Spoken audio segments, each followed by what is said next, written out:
In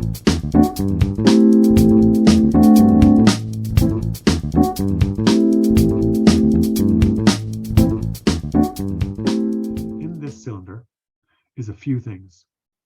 There's, first of all, there's the enzyme, and the enzyme, the source of the enzyme is catalase. The enzyme is catalase. The source of the enzyme is usually celery. Some people use some other things. You might have used radishes or potato or pretty much any vegetable, really. I'm hoping you didn't use liver, because there's nothing worse than liver in the lab sink, going down the plug hole and staying there for a couple of weeks, and then so liver, hopefully you didn't have to engage with liver.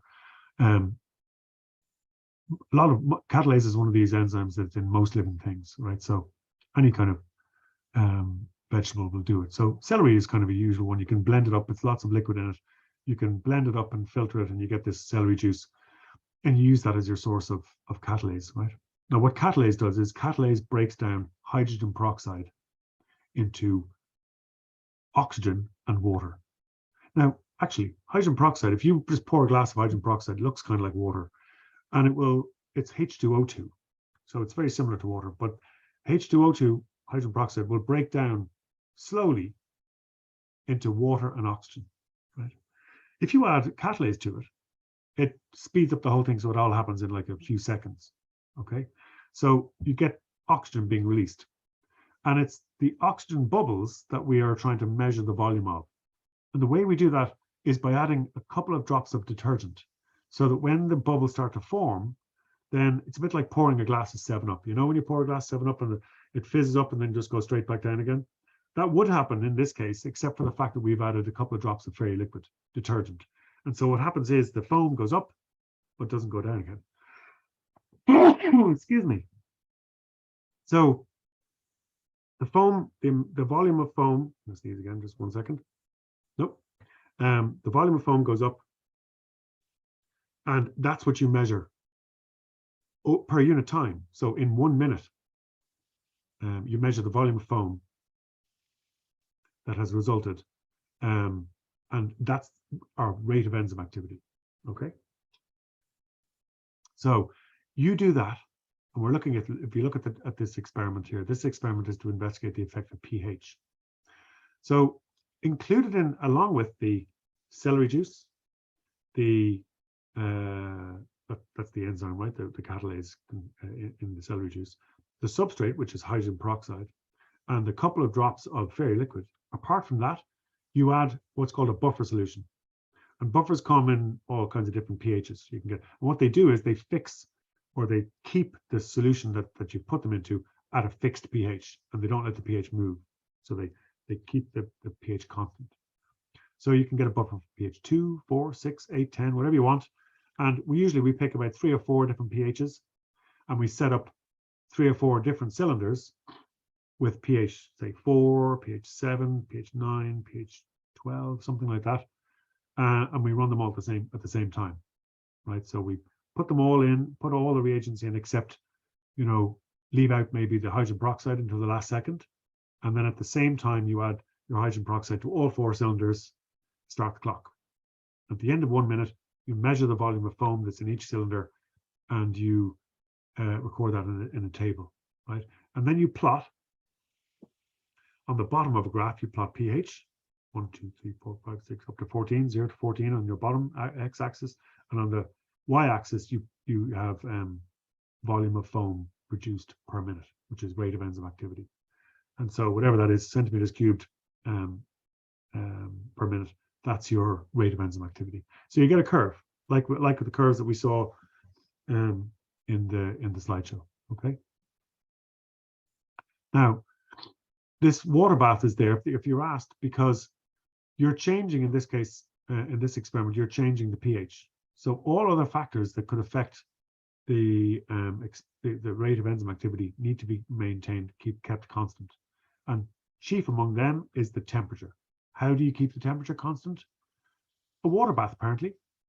Nobody, I would say, very few students actually use a water bath for this experiment, right?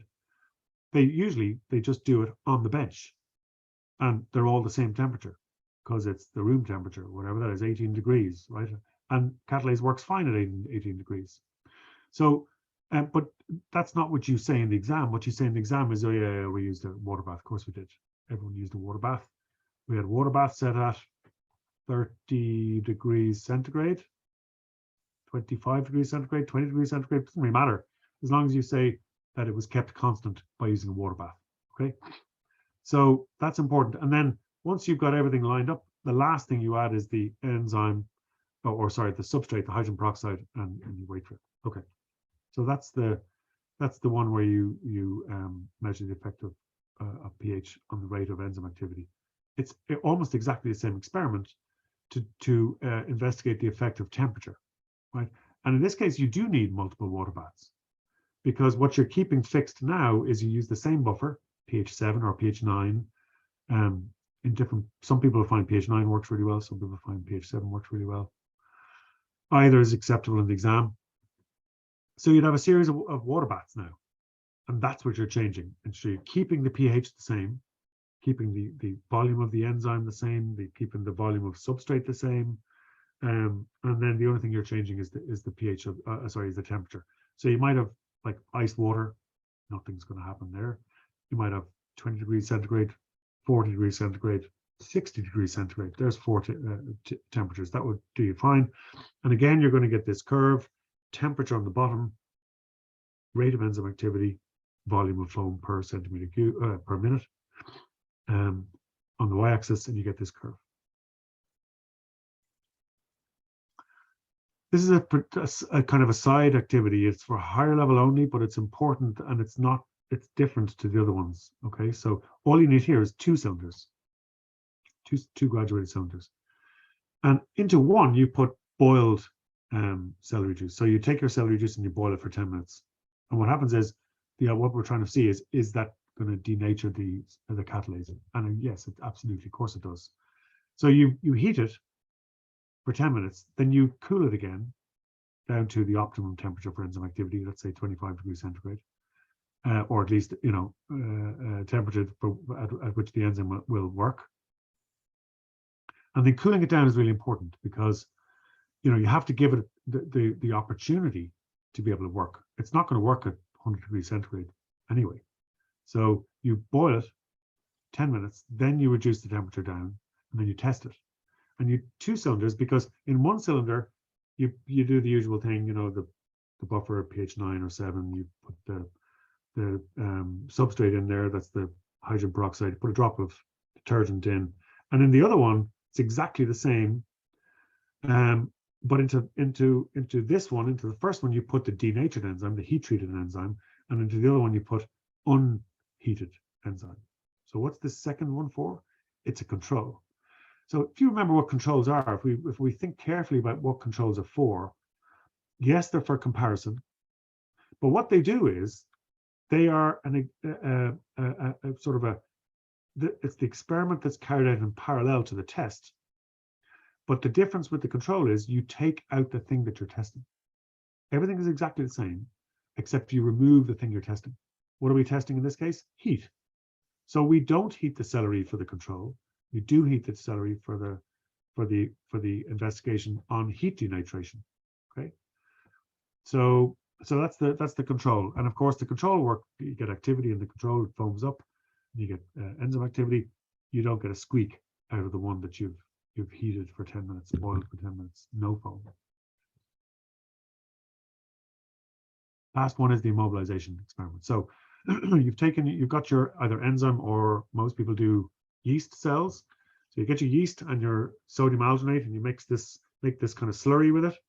And then you draw it up into a 20 ml syringe, and you slowly drop by drop this mixture of enzyme or cells and sodium alginate into calcium chloride solution. And you do it from a decent height, right? So I think I have one here.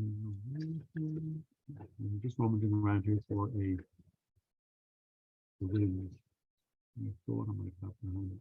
Not to worry. So you get the idea. What you take is you get your syringe, and you drop by drop from a height of about 15 centimeters, right? You drop it into slowly. You don't want to stream, you want to drop. into your calcium chloride. Now, as the drops, and as they fall through the air, they kind of turn into spheres, right? That's what happens. They're not drop shaped. Shouldn't be anyway. So when they hit the calcium chloride, what happens is the calcium chloride and the sodium alginate kind of react together, and it hardens the sodium alginate beads. Okay. So leave the beads then, once you've finished making them, leave them in the calcium chloride for about 10 minutes to fully harden. And then you pour them into the sink, drain it off into a sieve. And then you rinse those alginate beads, sodium alginate beads, with the trapped enzyme or the trapped yeast inside. You rinse them under the tap.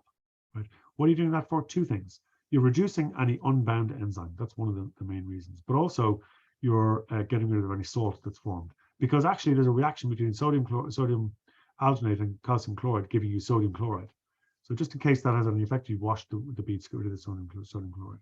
But mainly, it's to get rid of that unbound enzyme. Right. So now you're sure that all the enzyme that's in and around the beads is all stuck. It's immobilized.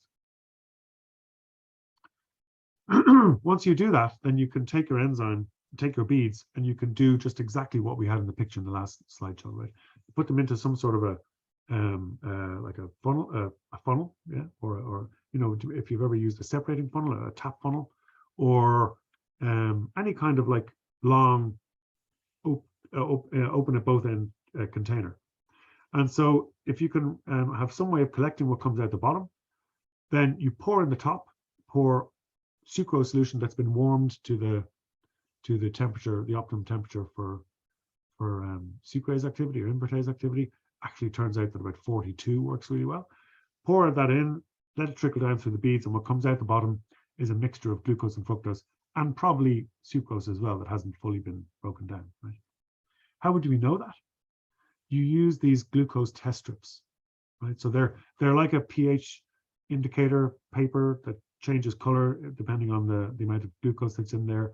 And on the side of the packet of the glucose test strips, you can see the different colors that tell you how much glucose is in there. So they're glucose test strips. So that's just a quick way of being able to test to see if there's glucose coming out the bottom.